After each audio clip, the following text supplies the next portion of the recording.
listening to the Pharmacy Podcast Network.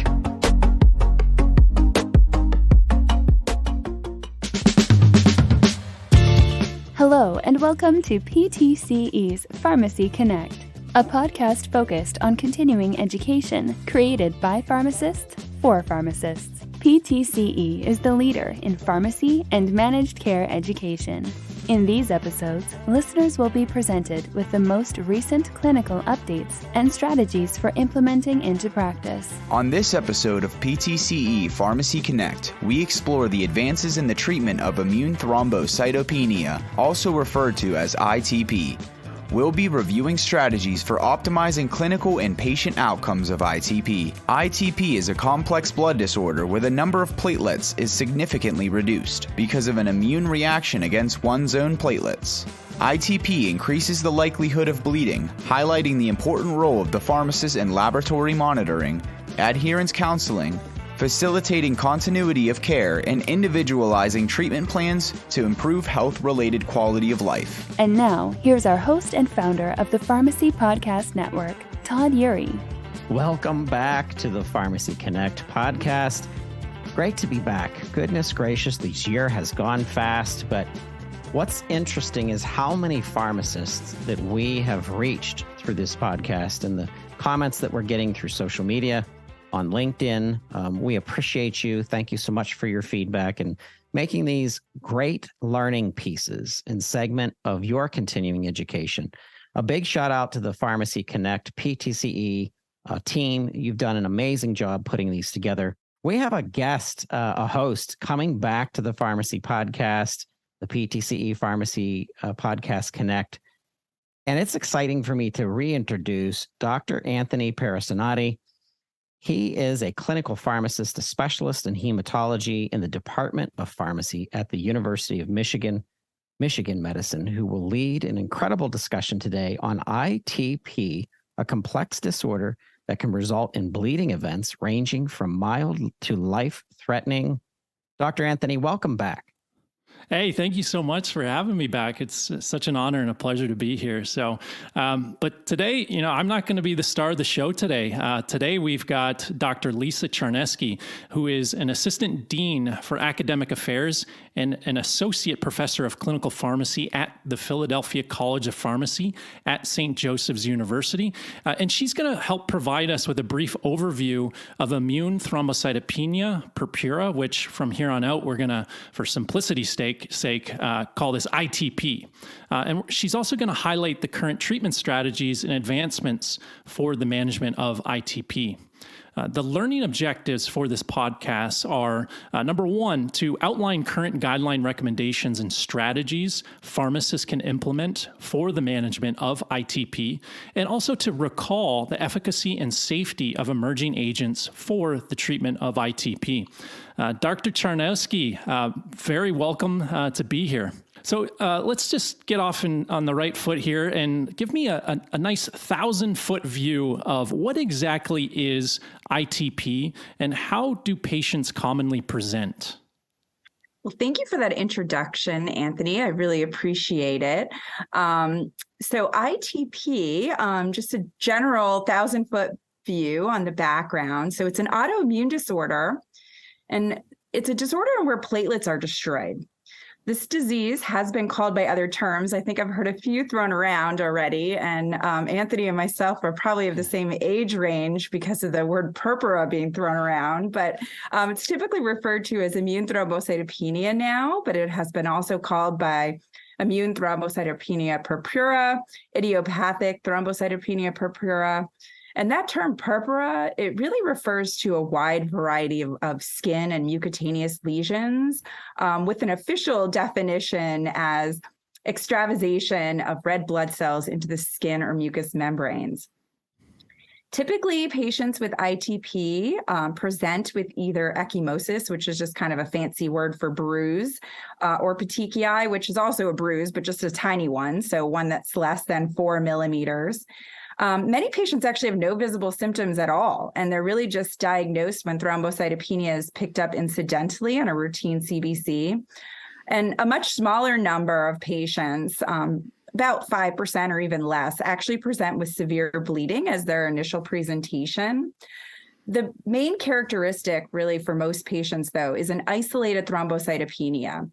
So in ITP, this means a platelet count of less than 100,000 per cubic millimeter. And that's the units I'm going to stick with throughout. And are there any particular risk factors for developing ITP? Are there any patients that are predisposed to developing ITP? So essentially, who gets ITP and why did they get ITP? Sure. It's a relatively rare disease. I don't know that it's easy to predict who gets it, but we do know that it can be primary or secondary. In general, we see this in about 1.9 to 6.4 per 100,000 children, and in adults, about 3.3 per 100,000 adults. In adults, we see two peaks. Kind of looks a little bit like other autoimmune diseases in that way. The first peak is 20 to 38 years old, and this group seems to be more female.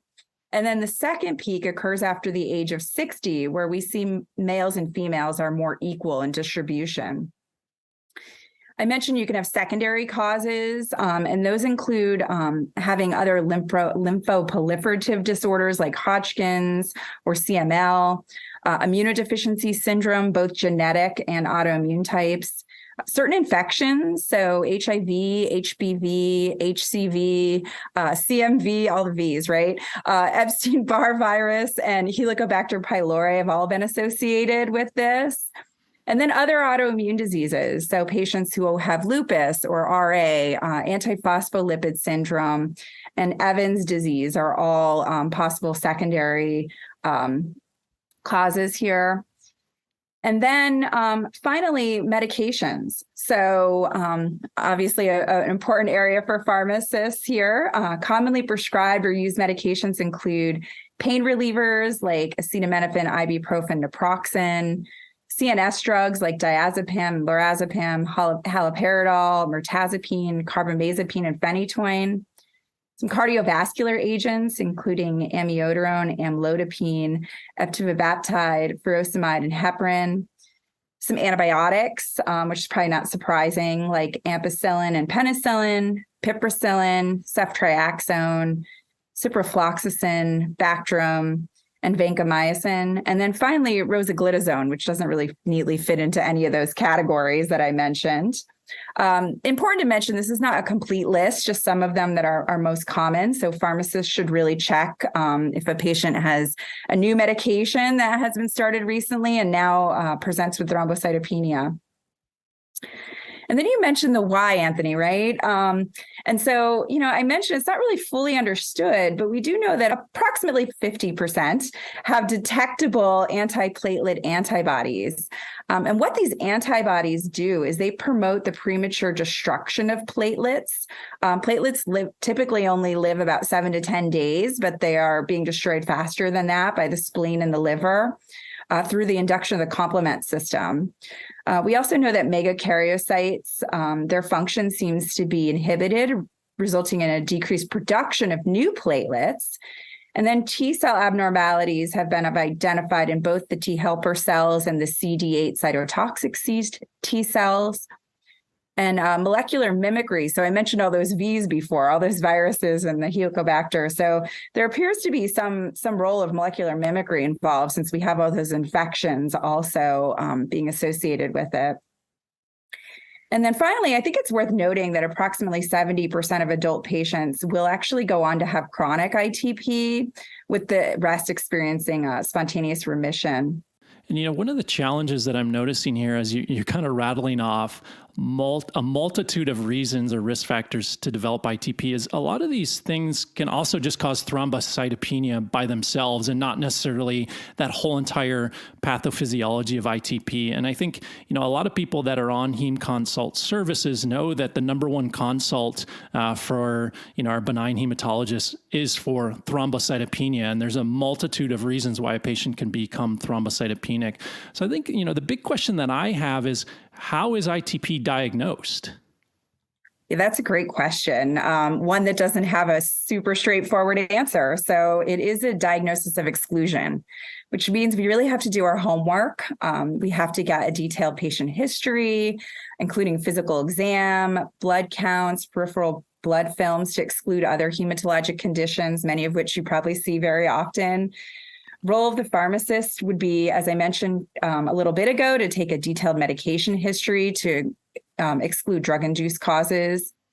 And then secondary ITP and other causes like liver disease and bone marrow disorders and other inherited disorders also need to be ruled out. Testing for infections, like I mentioned earlier, is important.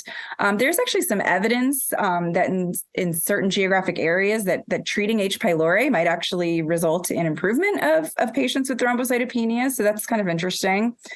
And then we need baseline immunoglobulin levels, including IgG, IgA, and IgM, because if they are across the board low, it actually may indicate that somebody has common variable immunodeficiency or CVID, which is a different disease altogether instead of ITP. And then I mentioned before that 50% of patients have these antiplatelet antibodies. Even though that's true, they're not routinely recommended to be tested, except when somebody might be very complicated. It could actually possibly send you in the right direction if you can't easily make the diagnosis. And then finally, some other things to think about. If somebody has a history of thrombosis or other symptoms associated with antiphospholipid syndrome like fetal loss, that's something worth measuring, including other coagulation testing. And then anti-nuclear antibody or ANA testing should be done, especially before removing the spleen. I'm going to mention that a couple of times, right? You can't put the spleen back once it's removed, which is one of the treatments. And those patients, right, they might actually benefit from hydroxychloroquine, which is a common treatment that we use for for lupus. So one of the real reasons to use hydroxychloroquine these days. Absolutely. Not to get into anything controversial here today, but one of the things that you mentioned, so we don't have a clear way to really diagnose this disease, at least nothing definitive, and so it's a diagnosis of exclusion, and also it's a pretty rare disease. So I imagine that the treatment of this disease is also going to be potentially challenging as well. And so a big question that I have is, do we have any guidance from the international community or in the United States with regards to treatment guidelines? And if we do have treatment guidelines, what do they recommend? How do they recommend to treat a newly diagnosed patient with ITP? Yeah. So believe it or not, there are actually two sets of guidelines. Before I get into those, you mentioned a newly diagnosed patient. So I think that's worth defining. So newly diagnosed is officially somebody who has had this diagnosis less than 3 months. There's also terms that are important. So persistent ITP is defined as 3 to 12 months, and chronic is greater than 12 months. So back to those guidelines. So there are two bodies that have published guidelines, both most recently in 2019. One panel is experts from around the world, and they are the International Consensus Report. I'll now call those the ICR. And the last time they were, like I said, it was 2019, but before that, they had been updated in 2010. The second set of guidelines is the American Society of Hematology, and I'll now call those the ASH guidelines. And the last time that they had been published before 2019 was 2011. So who and when to treat is not always completely straightforward in either set of guidelines, but it's really driven by patient-specific factors, such as the duration of the disease, whether the patient is an adult versus a child, whether there's active bleeding, the platelet count, and other risk factors for bleeding, with the overarching goal of really preventing the patient from bleeding. So let's talk about some specific recommendations for newly diagnosed adults. So newly diagnosed adults, the ASH guidelines, they identify a platelet count of less than 30,000 per cubic millimeter as being the sort of threshold for when a patient needs to be treated. But they do also kind of say that if somebody has a high risk of bleeding, such as maybe an older age, greater than 60, or if they happen to be on other anticoagulants, that maybe you would want to treat if they had a higher platelet count. The ICR recommends a lower threshold, so they cite less than 20,000 per cubic millimeter, but they do recommend a goal of greater than 20 to 30,000 per cubic millimeter in anyone who might be symptomatic, so anyone who's showing any symptoms of bleeding. As far as children who are newly diagnosed, there's no specific platelet counts for them. So as long as the child does not have moderate or severe bleeding, the recommendation for treatment by both sets of guidelines is actually low because the rate of bleeding seems to be low. Also, the rate of spontaneous remission, which we'll get into a little bit later, is much higher in this patient population versus the adults. One thing to mention, and this is a problem across the board, right? There's no real clear definition of like what really defines an adult versus what really defines a child. So some of those teenage patients may, fall into kind of the gray area between being an adult or being a child. In terms of first-line therapies for adult and children, really the magic answer, not unlike other autoimmune disease, is oral corticosteroids. And so the ASH recommends adults get a short course, which is defined as less than 6 weeks of prednisone, and then with the dosing range of 0.5 to 2 milligrams per kilogram per day, or dexamethasone at 40 milligrams per day for 4 days. There is some evidence that the dexamethasone may have a more rapid response, but long-term platelet counts and remission at 6 months doesn't seem to be any difference between whether you chose the prednisone or whether you chose the dexamethasone. As far as children, with non-life-threatening mucosal bleeding or just diminished quality of life, you may choose to treat with prednisone, and they recommend doses of 2 to 4 milligram per kilogram per day with a maximum of 120 milligrams daily for 5 to 7 days. And then the prednisone is recommended over the dexamethasone in children. In terms of the ICR guidelines, they recommend for adults prednisolone at 1 milligram per kilogram with a maximum dose of 80. And then that should be given for 2 weeks, according to that set of guidelines, to a maximum of 3 weeks, or the dexamethasone, again, same dosage as the ASH, which is the 40 milligrams per day for 4 days. This set of guidelines does actually say that you may repeat the dexamethasone up to 3 times. And then in children, they stress that the treatment should be reserved for patients who actually have severe bleeding, either grade 3 or 4. And that steroids alone are not endorsed in this patient population, but should really be used with IVIG or an anti-D immunoglobulin. So at this point, what I'm gathering is, one, we've got a rare diagnosis that has a lot of gray area in diagnosing.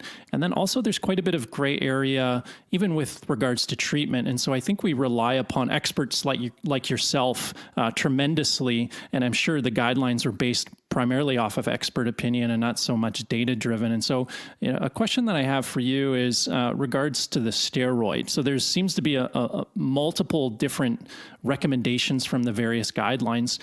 So do you have a preference? Do you have a favorite steroid, prednisone, dex? And with that, what dosing strategy do you personally use in your practice?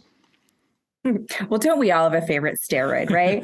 I mean, I practice in adult patients. So, dexamethasone, extrapolated from some asthma literature, does maybe have some more tolerability in terms of vomiting as a side effect and maybe some better compliance. It's also a shorter course. So I think that's always nice. I think also important to mention, though, if you do have a pediatric population or an adult who can't take a pill, that the prednisolone, the liquid formulation, that prednisolone base really does taste pretty nasty. It's very bitter. So, it's really that generic Orapred that you want to use, which is the sodium phosphate formulation, especially in children. Got it. Well, I appreciate your expertise there. So frontline therapy, steroids.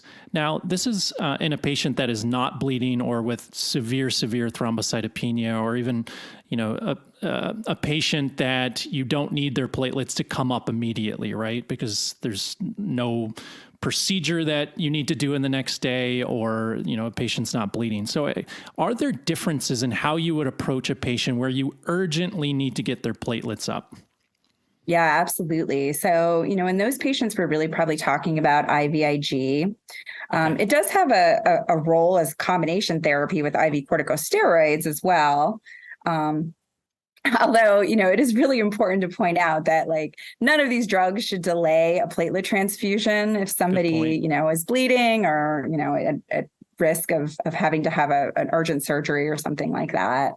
And then also the anti-D immunoglobulin, there's really not evidence that IVIG is not just as good or maybe even better at this time. So, I think the guideline's going to push us more in that direction. What about rituximab? Yeah, I know that drug is thrown around every once in a while. Does that act fast? Is it something that you would do?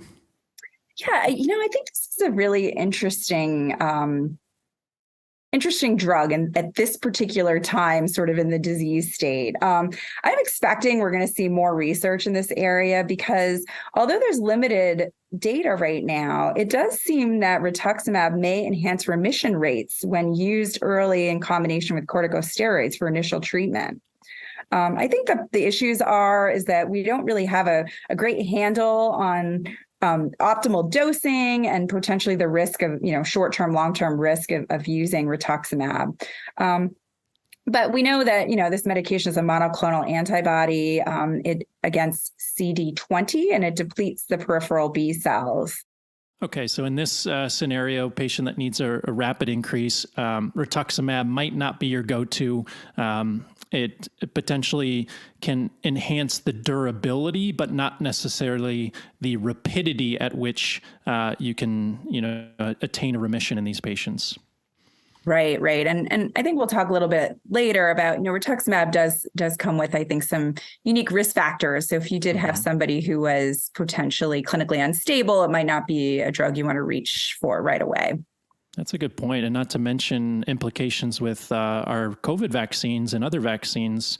You're completely depleting B cells, completely depleting antibody response to our vaccines. So what other agents do we have? What about, I think there was a recent New England Journal of Medicine manuscript with mycophenolate mofetil. Yeah, it does seem to have some promising efficacy, but unfortunately, the quality of life data seemed to be worse with that agent. I think we might see some more, research in that area. Also, a class of agents, which again we're going to talk about in greater detail later, which is the thrombopoietin receptor agonist, the TPORAs. While they don't modulate the immune system, there is some evidence that using them early might actually result in remission. And the idea of that is that you actually get T regulatory cells, which then kind of balance the immune system naturally by this continuous exposure of the immune system to high level of platelet antigens. And those drugs work by actually stimulating platelet production. So thus far, we've talked about a number of different agents to treat ITP. What should we expect from a response rate perspective in a patient, let's say just a general newly diagnosed patient with ITP, without a bleeding risk that you just start on corticosteroids? What do the response rates look like, and how durable are they? Yeah. So, a lot of patients initially respond to corticosteroids. Unfortunately, it's not usually sustained. Only about 20%, if we throw all patients together, have a long-term sustained remission. This really does vary with age. So children do a lot better than adults, and younger children even do better than older children. So children who are less than 1 year, typically they have about 74% remission in that population. And the kids who are a little bit older, the 1 to 6 year olds, they're about 67%. And then our kids 10 to 20, about 62%. Unfortunately, our adults, the numbers aren't quite that high. The majority of adults will actually fall into the persistent, again, that is the 3 to 12 months, and the chronic greater than 12 months classification of ITP. So it's probably best that we focus a little bit more on that group in terms of long-term treatment, because they're really the ones we're talking about in terms of kind of chronic management. It's tempting, right, with autoimmune disease to want to use corticosteroids. But as we know from other autoimmune diseases, long-term corticosteroids are not great for patients, right? They have a ton of undesirable side effects. So really beyond a 6-week trial, the benefits for continued use of corticosteroids are small, and probably going to lead to things like, high blood pressure and GI effects, irritation, ulcer, negative effects on glucose and mood, myopathy, and potentially even osteoporosis. So I think ultimately we really just need to focus on the main goal of all therapy, which is going to be a sustained increase in platelet count, minimizing adverse effects, and remission, which can be defined as keeping those platelets greater than 30,000 per cubic millimeter in the absence of needing to be on treatment. There is some good news. Remission does seem to eventually occur in approximately 85% of all patients, even without a splenectomy after 5 years. So that's good news. And then I think also, we keep talking about splenectomy. So it's also important to mention that wants to be delayed as long as possible, especially at least up to a year, because we want to give someone time to have that spontaneous remission, because you can't put that spleen back once it's gone. No, I think that's so well said. And I can't remember the last time I've done splenectomy these days for ITP, mainly because we have promising agents. We have agents that do work. And like you said, up to 85% of patients eventually do go into remission. So I guess just to summarize acute ITP, start with steroids. Dr. Charneski likes dexamethasone. If a patient is bleeding, you would do IVIG to get that rapid response. Rituximab might help with prolonging a remission, but not really any advantage to adding it up front. And then, moving on to now a patient that has persistent or chronic. So we talked about acute ITP. Now let's talk about persistent or chronic ITP. What agents are involved with the treatment of that?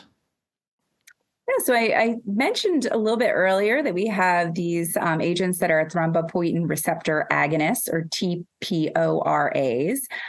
They work, again, by actually stimulating platelet production.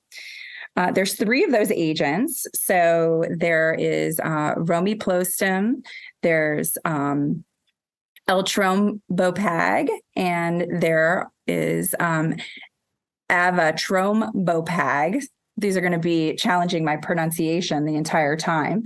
But all of those agents do have a strong body of evidence for the use of maintenance therapy and a pretty good response rate of approximately 65.7% at 1 month. Remember, they don't actually affect the immune system, but they just, tell your body to make more platelets. The efficacy can persist for 6 to 8 years and can allow patients to decrease and discontinue other ITP therapies. So again, remember I had said we don't want those corticosteroids on a long time. So that's one example. And all the agents should be discontinued if there are not a response after 4 weeks of therapy at maximum dose. So if somebody doesn't respond to them. I can talk a little bit more about that first agent I mentioned, which is the romiplostim. So that medication has a pretty good efficacy rate. Usually after just 1 week, patients will see a response. It's dosed initially at 1 microgram per kilogram once weekly, and it's based on actual body weight. The doses then are adjusted by 1 microgram per kilogram per week based on the platelet count to reduce the risk of bleeding. And the medium dose that we've seen in trials to achieve results was 2 to 3 micrograms per kilogram. It has a maximum dose recommended at 10 microgram per kilogram. There are also recommendations. So once the patient responds and has some good platelet counts, about how to taper that medication down. So if that you find yourself in that situation, I recommend checking those out. Some really important information for pharmacists. So this medication, the administration volume is tiny. So it's important to use an appropriately sized syringe. Must have graduations down to the 0.01 milliliter. And no more than one dose should be pulled from a vial. So specific storage and stability information, should always check it while you're reconstituting, especially if it's for a pediatric patient. And then I think interesting, some states allow pharmacists to administer medications beyond vaccination. So, this might be a role for pharmacists in those areas. And there's some evidence for safe at-home administration. But obviously, patients really will require some really good education from their pharmacist to make sure that they're doing that safely. Yeah, so you mentioned at-home administration. So it's also important to remind the audience this agent is administered subcutaneously, which obviously isn't ideal or convenient. The nice thing about romiplostim is there's quite a bit of the ability for us to titrate up and down the dose, but the downside obviously is it's not orally administered. So it poses a bit of a logistical challenge. Can you talk about our other TPO agonists that actually come orally? Yeah, absolutely. So the L-Trombopag, which is dosed at 50 milligrams once daily by mouth, is the first one I'm going to mention. So this one can also be titrated. It's also done by platelet response, and it's typically 2-week intervals. It could be adjusted up or down by 12.5 to 25 milligrams per day, similar kind of to the romiplostim. The maximum dose of that agent is 75 milligrams per day. It is important to mention, especially for pharmacists, that this agent has dose adjustments for hepatic impairment because it's extensively hepatically metabolized. And there's some information about race and ethnicity actually affecting dose. So there is labeling that for patients who are of East or Southeast Asian ancestry, that the dose needs to be decreased because we know that the exposure is 50 to 55% higher. And then there's some conflicting evidence for patients identifying as Black in studies. So one study showed that there was approximately 40% higher exposure in those patients, but then 3 additional studies found that it was similar between the races. So right now, there's no product labeling that's reflected from that data. Also important to note with that agent that absorption is impaired by polyvalent cations, so like calcium-containing foods and other drugs like dairy products and things like that. Then avatrombopag. That one is dosed initially at 20 milligrams once daily by mouth. And unlike the other agents, this drug is adjusted based on defined dose levels. So when you look up the recommendation, interesting, the initial dose is actually defined as a level 4, and you can go all the way down to a level 1, which is actually only dosing 20 milligrams once a week, all the way up to a level 6, which is the maximum dose of 40 milligram per day. And that's all based on platelet count. That medication does have significant drug interactions with inhibitors or inducers of the CYP2C9 and the CYP3A4, requiring avoidance or dose frequency adjustments. So pharmacists really do need to pay close attention to those interactions and modify therapy if needed. This drug doesn't have the same interactions with the food or the cations. Thank you very much for that excellent overview of our TPO agonists. A lot of really great info on pharmacist considerations. A couple other things I want you to touch on are the safety concerns that pharmacists should be aware of with these agents. Yeah, so as a class effect, bone marrow fibrosis appears to be something we need to worry about. It also appears to be reversible upon drug discontinuation. Also, thrombosis, both arterial and venous. Looks like studies show that it's similar to placebo. And if you remember, I mentioned earlier that this patient population in general has a higher incidence of having thrombosis in comparison to the general population. And that's probably about double. There's also drug-specific safety concerns that pharmacists should be aware of. So for the romiplastim, adverse effects that occur in greater than 10% of patients, I'm going to list those. Dermatologic, so things like rash and hives, that seems to be more common in children than adults, as well as gastrointestinal effects seems to be more common in children than adults. There's also central nervous system effects like dizziness, headache, and insomnia, arthralgias, myalgias, limb pain, oral pharyngeal pain. That particular side effect, again, more common in children than adults. And then infections and fever, probably not surprising, just, always these things are more common in children than adults, but that one is also seen in that patient population more. There's some data from MDS or myelodysplastic syndrome, where we may actually see progression of that disease to acute myeloid leukemia or AML. That was observed in clinical trials in that population, and that's actually not a recommendation for that agent at this time, but important to mention. In terms of L-trombopag, abnormal hepatic function tests occurring up to 11% of adults have been observed. We also see dermatologic, gastrointestinal, arthralgias, myalgias, and infections, like we saw with the romiplastim, but we're not seeing the CNS effects. And liver function tests, including ALT, AST, and bilirubin, needs to be monitored at baseline every 2 weeks during dose titration, and then monthly after a stable dose is achieved. Next, moving on to the avotrombopag. This drug has unique adverse effects related to hypersensitivity reaction that have been noted in post-marketing reports, including patients describing a choking sensation, facial swelling, pharyngeal edema, and swollen tongue. So important to look out for things like that. Appreciate the excellent overview of the TPO agonists. So this is for patients with persistent or chronic ITP. And now there are a couple other agents that are used in this setting. What other agents do you use in your practice for maintenance therapy in a patient with ITP?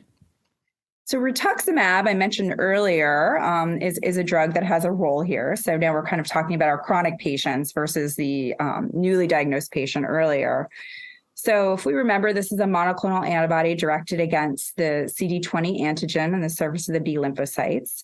Ultimately, that results in the destruction of those B lymphocytes. So this agent is recommended by the ASH below the TPOAs for many of the things that you mentioned earlier, right, around, vaccinations and things. But it is recommended over splenectomy. And this set of guidelines does say this is based on a very low certainty of evidence. But if I had to guess, it's, again, because you can't put that spleen back, right? There doesn't appear to be, any really good body of evidence, since there's no randomized controlled trials directly comparing those treatments.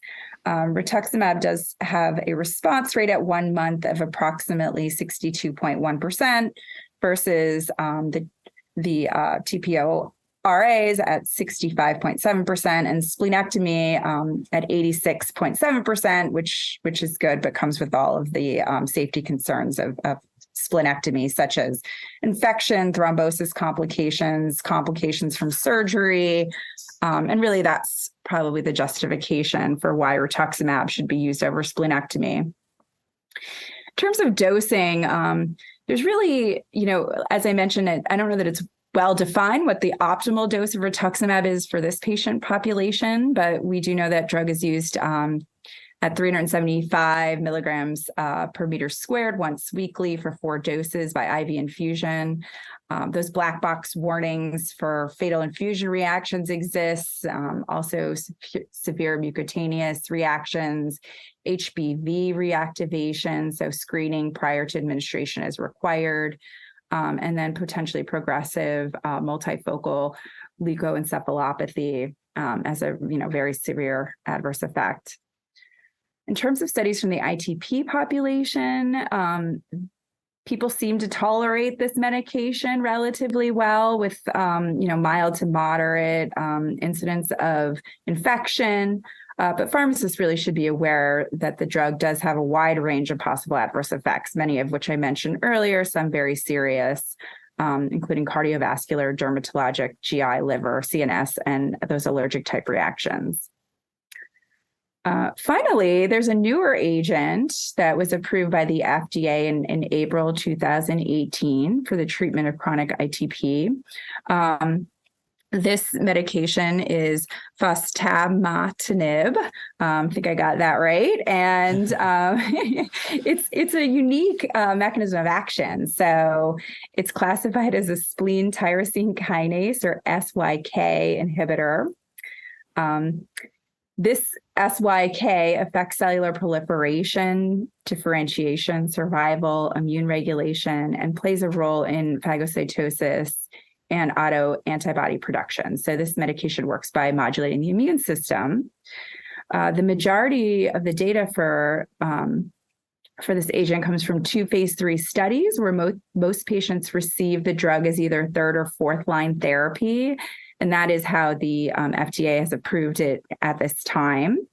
And then in a pooled analysis, 43%, so 43 out of 101 of those receiving the fostamatinib achieved an overall response, which they defined as any platelet count greater than 50,000 in the first 12 weeks, as compared with 14% of those in the placebo arm.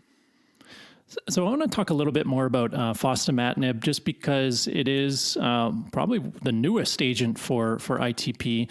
And it's kind of interesting because you're actually trying to get at the underlying disease biology here and reducing antibody production and disrupting those B cells, right? Whereas our TPO agonists, which are used in the second line, don't really affect the underlying disease biology. I think you said it perfectly earlier. They just kind of churn out more platelets.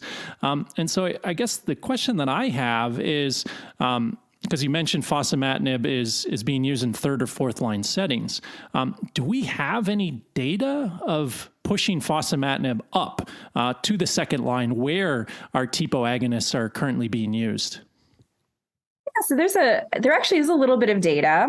It's in a small number of patients. So there's a post hoc analysis that was published from those phase 3 trials that I mentioned, and it pulls the results from 32 patients who actually wound up receiving the fostamatinib as second line therapy. This was a small group, and they did have a 94% response in that particular second line patients versus a 63 response for the third or fourth line patients. So they were kind of comparing it. And the hypothesis was that earlier use of the SYK inhibitor may actually decrease disease progression. I think it's difficult to know for sure without further studies whether we're just observing sort of a natural progression of this disease, where the longer you've had it, the harder it is to manage, or whether or not the drug interrupts the pathophysiology. So this is going to be an interesting drug to keep an eye on. Yeah, no, I completely agree. And I think our pharmacists, whether they use it in the second line, which you just outlined, or via its FDA-approved indication in the third or later lines, I think we're going to have to get to know this drug a little bit, because unfortunately, some of our patients do progress into the third or fourth line. And so how is fostamatinib dosed, and what other considerations should our pharmacists be aware of? Yeah, so one of the nice things about this agent, it is oral, so it doesn't have the same administration challenges as some other ones. It's initially dosed at 100 milligrams twice daily. And then after 1 month, the dose can be increased to 150 milligrams twice daily. There are a number of side effects that we have to keep an eye out for, and then recommendations for dose adjustments that come with those side effects. So pharmacists should keep an eye out for liver toxicity, and AST and ALT must be monitored at baseline and at least monthly, more often if there's any evidence of liver injury. And then other important adverse effects include hypertension. So the product labeling does not recommend at this time discontinuing the agent in the absence of a hypertensive crisis, but rather an evidence-based management of hypertension like you would normally. Blood pressure should be monitored at baseline and every 2 weeks during dose titration, and then monthly thereafter.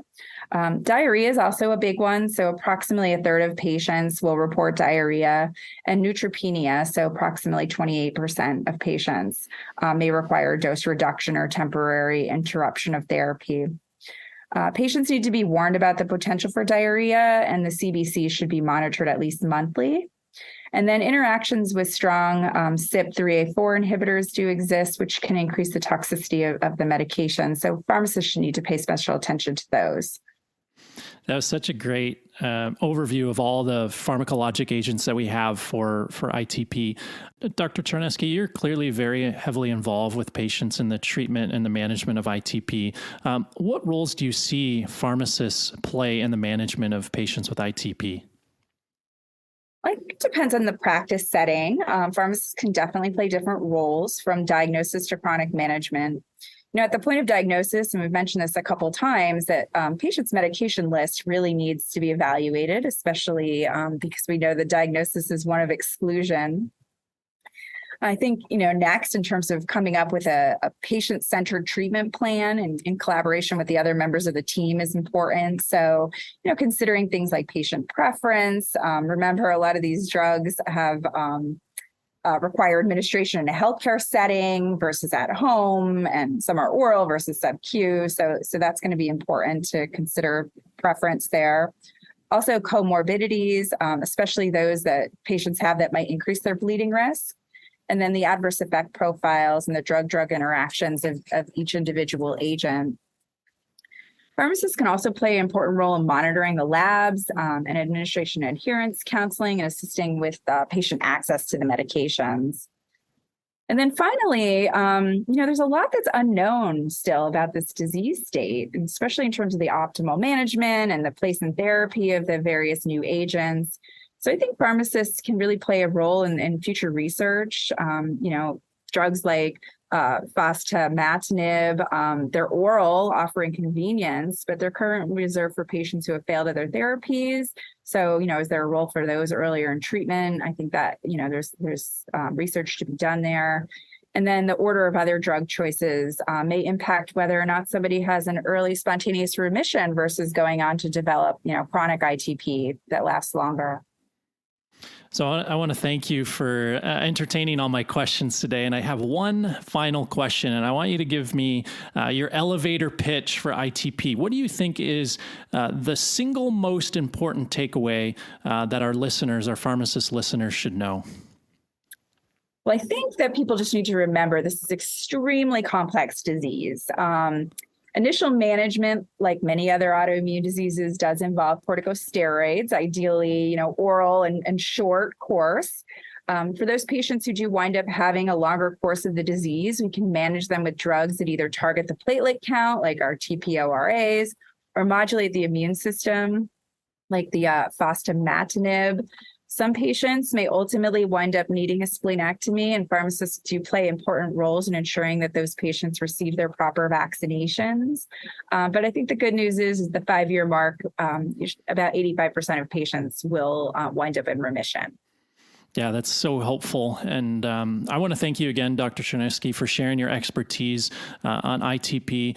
It's a disease state with a lot of gray area in diagnosis, gray area in the treatment, and not a whole lot of data to drive decision-making. And so we really rely on experts like yourselves to teach all of us how we should be diagnosing and managing ITP. So again, I want to thank you for sharing your expertise with us.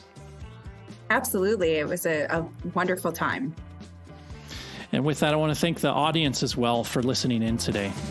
Thanks for tuning in to the PTCE Pharmacy Connect podcast. Your feedback is important to us. Please share with us your thoughts on this episode and other topics you'd like to learn about.